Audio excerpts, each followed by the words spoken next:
परमेश्वर के धन्य नाम की महिमा हो। प्रभात मनन के सत्र 2830 में आप सभी का बड़े प्रेम के साथ स्वागत करता हूं। आइए आज के मनन के लिए हम पढ़ते हैं प्रकाशित वाक्य अध्याय 6 पद 3 और 4। जब उसने दूसरी मुहर खोली तो मैंने दूसरे प्राणी को ये कहते सुना, आ।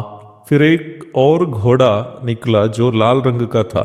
उसके सवार को ये अधिकार दिया गया कि पृथ्वी पर से मेल उठा ले ताकि लोग एक दूसरे का वध करें, और उससे एक बड़ी तलवार दी गई।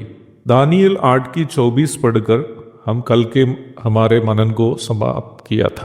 प्रकाशित वाक्य 6 अध्याय के प्रथम 2 पद संसार पर महासंकट काल के दरमियान शासन करने आने वाला उस तानाशाह का परिचय हमें देती हैं, जो चतुराई से दुनिया को अपने कब्जे में कर लेंगे। यही तानाशाह को दूसरे थिस्सलुनीकियों अध्याय 2 की 3, 8 आदि पदों में पाप का पुरुष, विनाश का पुत्र तथा अधर्मी आदि नामों से, और पहला यूहन्ना 2 की 18, 4 की 3, दूसरे यूहन्ना की पद 7 आदि भागों में मसीह का विरोधी या मसीह विरोधी आदि नामों से, और प्रकाशित वाक्य 13 की 1, 19 की 20, 20 की 10 आदि पदों में पशु शब्दों से परिचय कराया गया है।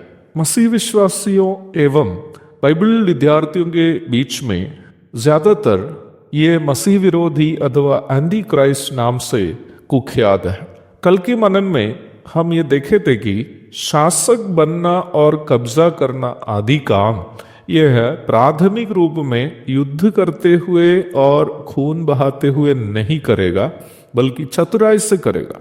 यद्यपि महासंकट काल तो प्रभु के मध्याकाशीय आगमन के बाद ही शुरू होगा, पर जैसे प्रेरित पौलुस ने थिस्सलुनीकियों की दूसरी पत्री अध्याय 2 की 7 में कहा कि अधर्म का भेद अब भी कार्य करता है, महासंकट काल की और दुनिया यथाशीघ्र प्रवेश करने वाली होने के संकेत के स्वरूप वर्तमान में ही समान प्रकार की कई बातें हम कलीसिया और समाज दोनों में देखते हैं। प्रभु के लिए इस्तेमाल होने वाले प्रभु के सेवकों के बारे में बुरी बातें फैलाकर उन्हें बदनाम करते हुए बिना उनका खून बहाए उन्हें बर्बाद करने की साजिश रचने वाले कई कपट भक्तों को आप कलीसिया में देख सकते हैं। चतुराई से नागरिकों को उल्लू बनाकर देश का शासन कब्जा करने वाले कपट शासकों को भी हम इन दिनों में चारों तरफ देखते हैं। इस प्रकार के सभी लक्षण इस बात का संकेत है कि दुनिया संसार यथाशीघ्र महासंकट काल की ओर रफ्तार से बढ़ रहा है।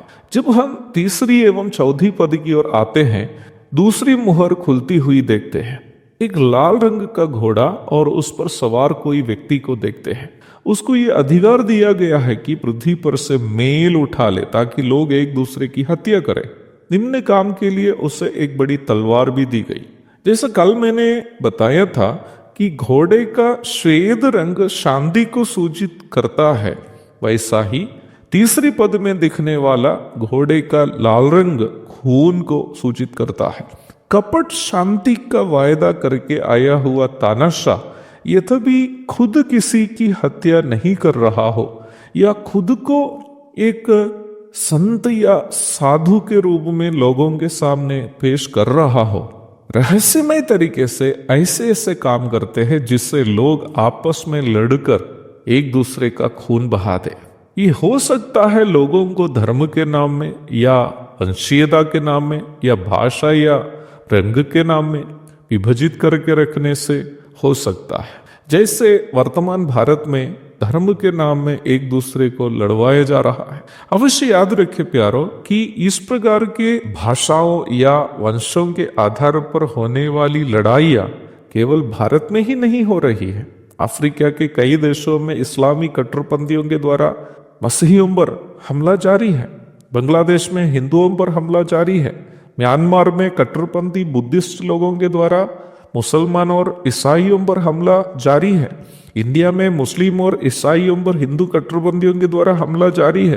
वास्तव में लोग इस बात से अनजान है कि शैतान दुनिया को महासंकट काल के लिए तैयार कर रहा है। महासंकट काल की इस भयानक अवस्था के बारे में हमारे प्रभु यीशु मसीह ने अपने प्रेरितों से इस प्रकार कहा, क्योंकि जाति पर जाति और राज्य पर राज चढ़ाई करेगा। मत्ती 24:7।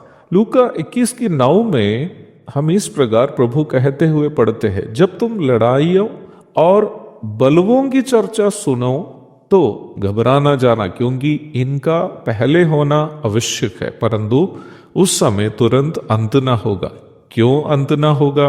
मत्ती 24:8 में प्रभु कहता है, ये सब बातें पीड़ाओं का आरंभ होगी। पद 3 और 4 से हम जो खून बहावट का शुरुआत को देखते हैं वो केवल महासंकट काल के पीड़ाओं का आरंभ ही है। भयानक समय अब आ ही रहा है। लेकिन आप अवश्य याद रखें प्यारों, इस महासंकट काल में कलीसिया नहीं जाएगी। जो लोग उद्धार पाए हैं नहीं जाएगा, केवल वो लोग जिसका उद्धार नहीं हुआ है। इसलिए मेरी आवाज सुनने वालों में कोई ऐसा व्यक्ति अब तक यीशु मसीह पर विश्वास करके उद्धार नहीं पाया, आज ही आपका जीवन यीशु मसीह को समर्पण करें। प्रभु को अपना स्वामी और एकमात्र परमेश्वर के रूप में स्वीकार करें और विश्वास करें कि यीशु मसीह आपके पाप के लिए मर के जी उठा, ताकि आपका उद्धार हो, अनंत जीवन हो। इस भयानक महासंकट काल के पूर्व यीशु मसीह मध्याकाश में आएंगे और आप उनके साथ इस पापी और अधर्मी संसार से उठा लिए जाएंगे। एक और शुभ दिन की धन्य कामनाओं के साथ आज को मनन में यह समाप्त करता। प्रभु आप सबको आशीष दे। आमीन।